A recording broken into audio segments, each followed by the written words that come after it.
con người mất 73 năm để tìm ra xác tàu Titanic. Vậy phải mất bao lâu mới tìm thấy MH370, chiếc máy bay của hãng hàng không Malaysia? Một chiếc máy bay có thể cất cánh, cũng có thể rơi, nhưng tuyệt đối không thể nào biến mất hoàn toàn. Vì thế, MH370 rất có thể đã rơi xuống một nơi chưa ai từng phát hiện.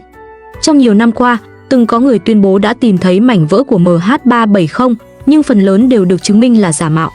Có lẽ sự thật vẫn đang nằm yên dưới đáy đại dương, chờ một ngày nào đó được hé lộ trước ánh sáng nhân loại.